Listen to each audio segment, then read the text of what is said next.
2018년의 마지막 주일입니다. 한 해를 시작할 때는 그 끝이 보이지 않을 것 같던 시간들이 벌써 과거의 일들이 되어져 버렸습니다. 아마도 남들에게는 말 못할 여러 가지 사연들로 또 이 한 해를 살아가신 우리 성도들도 계시리라 생각을 합니다. 좋은 일도 있었겠지요. 또 행복한 시간들이 왜 없었겠습니까? 많은 이상하게도 우리가 한 해를 마칠 때가 되면 항상 안타까웠던 일들, 또 가슴 아팠던 일들, 속상했던 일들부터 떠오르는 것 같습니다. 그래서 여러분, 하나님의 백성들에게는 주님이 필요한 줄로 믿습니다. 주님은 등이 우리의 모든 상처와 아픔을 위로하시고 치유하시고 또 평안으로 인도하는 분이심을 여러분 믿으시기를 주의 이름으로 축원합니다. 어떤 이들은 이렇게 물을 것입니다. 정말 하나님께서 계셨다면 왜 내 인생의 삶에 이러한 어려움과 이런 환난들이 일어났을까요? 하나님께서는 왜 우리의 간절한 기도에 응답하지 않으셨나요? 아마 그러한 질문을 던지는 이들이 있을지 모릅니다. 우리는 우리의 인생에 불쑥불쑥 찾아오는 그러한 고난과 환난들에 대하여 정확한 답을 내리기가 어렵습니다. 이런 일들이 왜 일어나는지에 대해서는 우리가 정확하게 그 답을 찾기가 어렵습니다. 인생은 끊임없이 흔들리는 폭풍 속의 배와도 같습니다. 인생의 시련과 환난이 나를 찾아오지 않으면 좋겠지만, 그러나 하나님의 자녀라고 해서 그 모든 시련과 환난에서 면제되어지는 법은 없습니다. 저는 그렇게 우리 오늘 이곳에 계신 우리 노년의 우리 집사님들, 권사님들에 비하면 길지 않은 인생이지만 뜻하지 않은 고난과 환난으로 어렵고 또 낙심하는 많은 성도들을 보았습니다. 인격적으로나 또 실력으로나 신앙적으로도 전혀 부족하지 않은 이들이 승진의 누락이나 혹은 사업의 실패로 어려움을 겪는 것도 보았어요. 갑작스러운 질병으로 살아나는 사람들을 잃어버리고 아파하는 그런 이들도 만났습니다. 아이들에게 벌어진 끔찍한 사고로 울부짖는 부모들도 보았습니다. 그들이 다 믿음이 부족하고 신앙이 없어서 하나님이 몰라서 그러한 일들을 당한 것은 아니었어요. 그들 가운데는 위대한 믿음의 길을 걸어가는 그런 믿음의 사람들도 있었습니다. 이러한 고난들은 이 세상을 살아가는 모든 이들에게 찾아오는 삶의 한 부분과도 같습니다. 저는 얼마 전 그 강릉에서 일어났던 그 고3 아이들의 이야기를, 그 뉴스들을 보면서 참으로 가슴이 아팠어요. 어떻게 보면 그들은 사실은 이거 하나 보고 살았잖아요. 부모들이 끊임없이 얘기했을 겁니다. 야, 힘들지, 어렵지, 조금만 참아라. 고3만 끝나고 나면, 시험만 끝나고 나면 그때는 너가 마음대로 또 너가 하고 싶은 대로 그렇게 살 수 있을 것이다. 아마 아이들은 그것만 생각하며 여러분 그 힘들었던 수험생들의 시간들을 견디어내었겠죠. 그런데 그 젊은 아이들이 한순간에 그 중에 꽃다운 나이로 세상을 떠났죠. 그 일만 그렇겠습니까? 수많은 사고들이 올 한 해도 우리 가운데 있었습니다. 그리고 그 사고의 결론은 항상 인재라고 말해요. 우리가 조금만 더 관심을 기울였으면, 세상이 조금만 더 신경을 썼으면 얼마든지 막을 수 있는 일이었다라는 거죠. 돈에 대한 탐욕, 자기밖에 모르는 이기주의가 꽃다운 청소년들을 죽음으로 몰아넣었던 일들이 우리 사회에 얼마나 많았던가요? 그러면서도 우리는 또다시 똑같은 일을 반복하며 살아가는 거예요. 그저 눈 감고 귀 막고 그렇게 살아가는 것이죠. 그래서 여러분 얼마나 속상하고 얼마나 가슴 아픈지 몰라요. 어쩌면 우리는 장차 이 나라를 끌고 갈 위대한 대통령을 잃어버렸는지도 모르죠. 어쩌면 우리는 위대한 문화와 예술의 시대를 만들어갈 예술가들을 잃었는지도 모릅니다. 우리는 수많은 영혼들을 하나님께로 인도할 위대한 목회자들과 선교사들을 잃어버렸는지도 몰라요. 여러분 이런 것들은요 하나님의 잘못이 아니라 바로 물질의 탐욕, 우리의 연약함, 우리의 죄악 때문에 일어나던 우리들의 잘못이라는 것입니다. 그렇다면 이러한 고난들이 내년에는 없을까요? 많은 이들은 아마도 그렇게 기도하실 겁니다. 내년 송구영신을 생각하시면서 우리의 기도문을 작성하시게 될 텐데요. 아마도 많은 성도들은 올 한 해 우리의 삶에 어떠한 고난도 일어나지 않기를, 올 한 해 평탄하기를, 올 한 해 아무런 문제가 없기를 그렇게 여러분의 기도의 제목을 쓰실지도 모르겠습니다. 그런데 그럴 리는 없을 겁니다. 우리가 기대하듯이 내년은 다를까요? 내년은 바람 한 점 없는 평탄한 인생의 길이 우리에게 펼쳐질까요? 그렇지 않을 겁니다. 역시 내년에도 우리는 폭풍 치는 파도 속을, 바람 속을 걸어가야 할 것입니다. 그럴 때 우리가 무엇을 할 수 있을까요? 오늘 이 말씀이 여러분 그러한 인생의 시련과 환난 속에서 우리에게 힘이 되고 빛이 되고 길이 되어줄 줄로 믿습니다. 오늘 본문의 말씀에 무엇이라고 기록하고 있습니까? 우리 읽은 3절 말씀을 보면 이렇게 말씀하고 있습니다. 찬송하리로다. 그는 우리 주 예수 그리스도의 하나님이시요 자비의 아버지시요 모든 위로의 하나님이시다. 하나님은 심판의 하나님이 아니셔요. 하나님은 분노와 징벌의 하나님이 아니십니다. 하나님은 자비의 하나님이시며 모든 위로의 하나님이심을 여러분 믿으시기를 주의 이름으로 축원합니다. 하나님 안에 거하는 자들은요 진정한 위로와 평안을 경험하게 될 거라는 거예요. 저는 특별한 경험들을 많이 해보았습니다.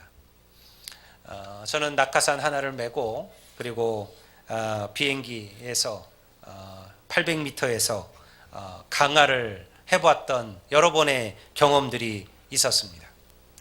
제가 그 첫 강하를 할 때 그때 함께 탔던 그 첫 강하를 하는 이들의 얼굴들을 보았던 기억이 있어요.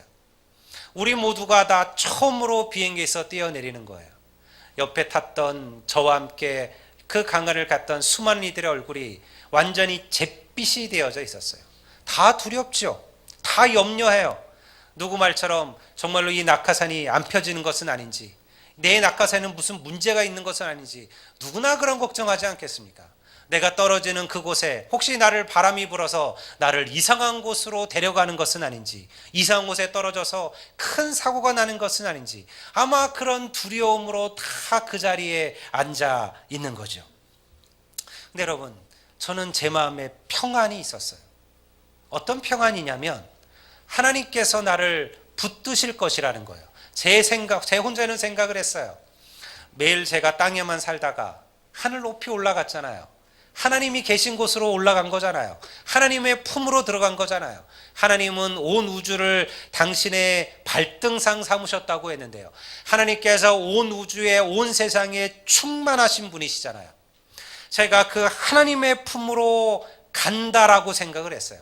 제가 뛰어내리는 것이 아니라 하나님의 품에 안긴다라고 생각을 했어요. 그런 마음으로 저는 첫 그 강화를 경험했죠. 이것은 무슨 교리적인 얘기가 아니에요. 제가 그렇게 생각했다는 거예요. 마치 제가 하나님의 품에 뛰어드는 것처럼 그런 마음으로 그 시간을 경험했다는 거예요. 왜 저와 같은 평안이 그들에게는 없었을까요? 의심이에요. 두려움이에요. 걱정이에요. 염려예요. 수많은 인생들은 이런 두려움과 이런 의심 속에서 살아갑니다. 끊임없이 내 인생에 어떠한 시련, 어떠한 환난이 나를 무너뜨리고 나를 넘어뜨리는 것은 아닌가 두려워한다는 것입니다. 진정한 위로는요, 그래서 우리가 하나님을 신뢰할 때 찾아오는 하나님의 축복이에요. 아브라함의 이야기를 보십시오. 오늘 하나님께서 100세에 낳은 아들 이삭을 하나님께서 번제로 바치라 아브라함에게 말씀했어요. 이게 보통 이야기입니까? 100세에 낳은 아들이에요. 얼마나 귀한 아들이에요. 하나님께서 앞으로 그를 통하여 민족을 세울 것이라 약속해 주었던 아들이에요. 근데 그 아들을 하나님께서 번제로 바치라고 했어요. 번제가 무엇입니까? 번제는요, 짐승을 죽여서 각을 뜨고 그리고 그것을 완전하게 태워서 하나님께 드리는 제사였어요. 동물이 아닌 사람을, 그것도 아들을 하나님께 바치라는 거예요. 아브라함에게 만약 종을 바치라고 했다면요, 아브라함은 고민했을지 모릅니다. 그런데요, 하나님께서 아브라함에게 아들 이삭을 바치라고 했어요.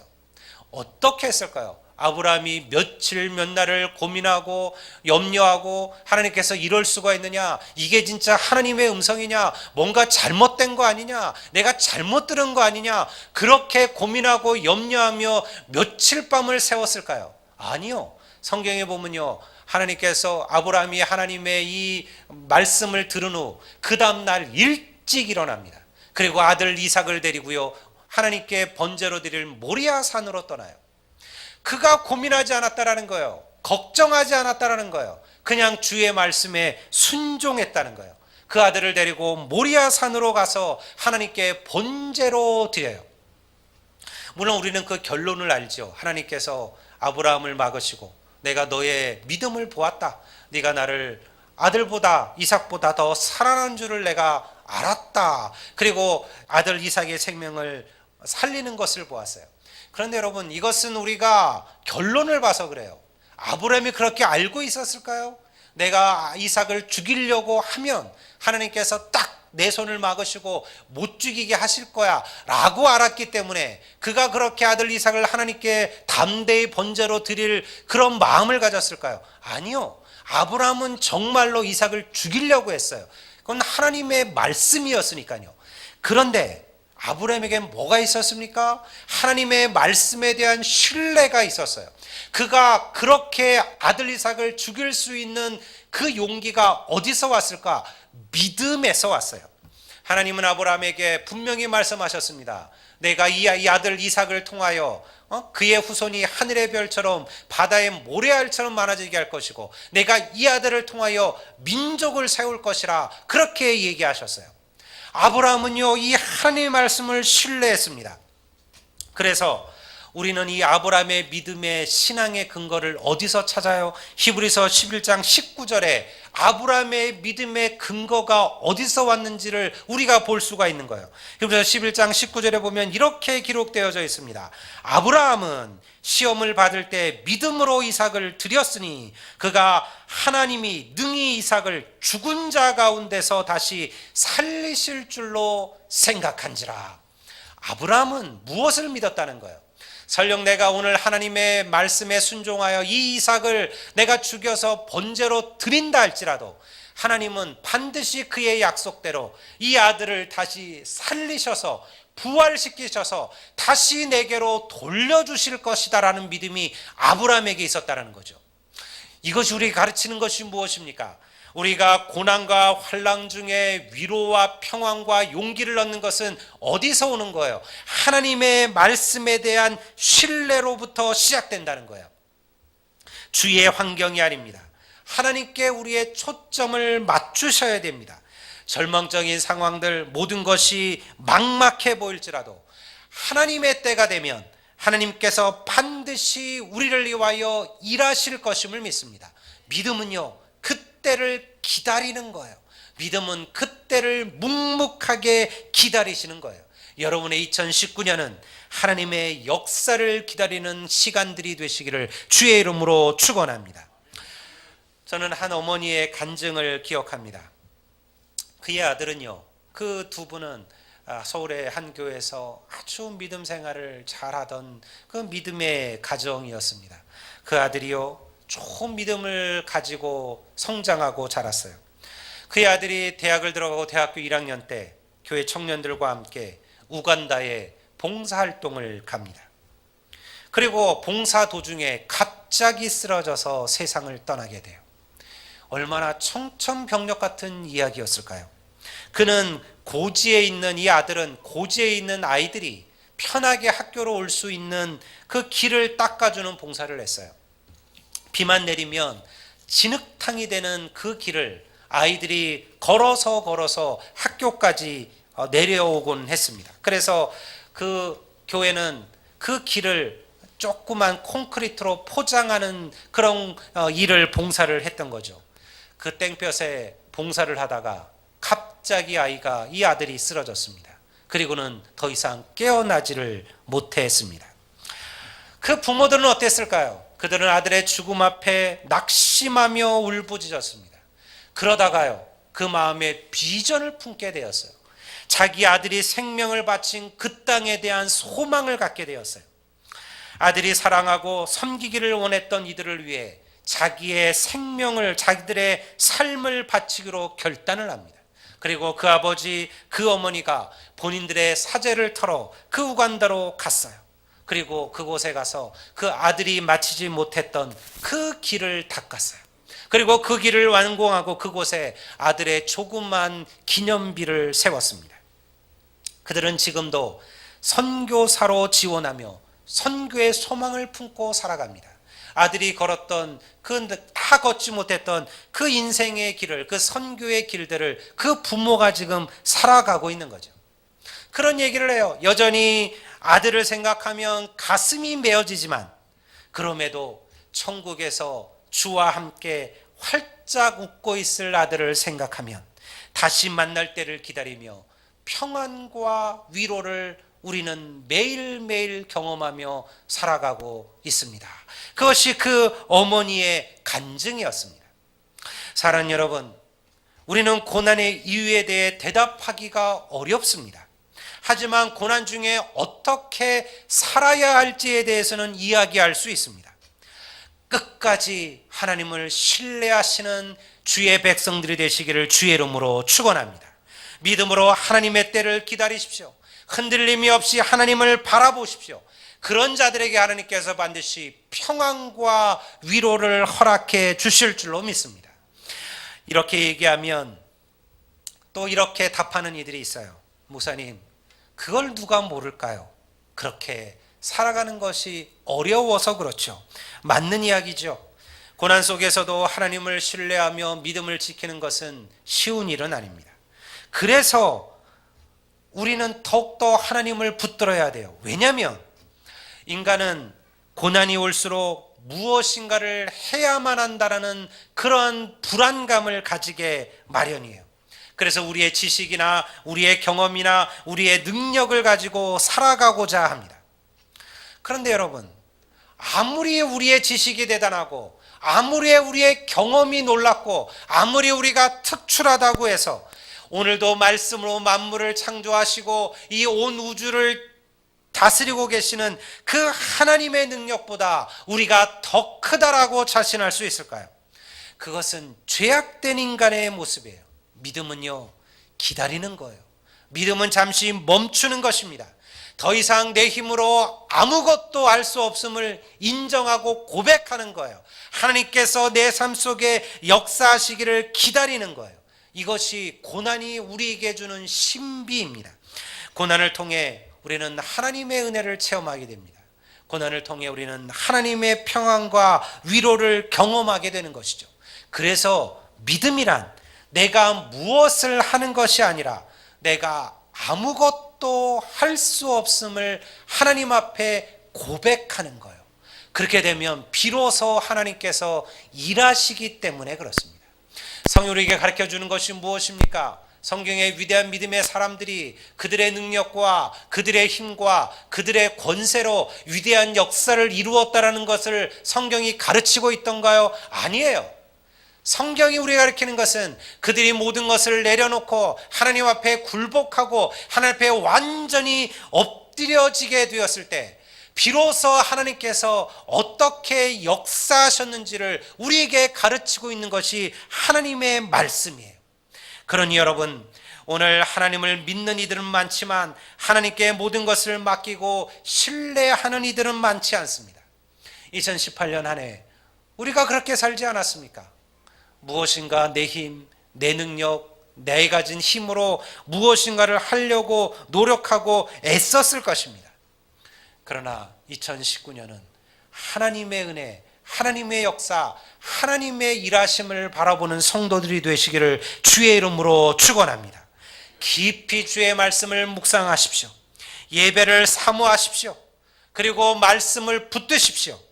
눈에 보이지 않아도 하나님이 살아계시다는 것과 오늘도 우리의 역사를 주관하고 계시다는 것을 우리가 보게 될 것입니다. 우리는 여전히 힘겨운 싸움을 시작하고 있습니다. 어쩌면 올 한 해 우리에게 다가왔던 것보다 내년, 내일 우리가 견뎌야 될 시험들이 훨씬 더 크고 치열할지도 모릅니다. 그럴수록 우리가 기억해야 될 것은 하나님은 자비의 하나님이시고 위로의 하나님이시다. 우리를 절대 고아처럼 내버려 두지 아니하시는 분이시다.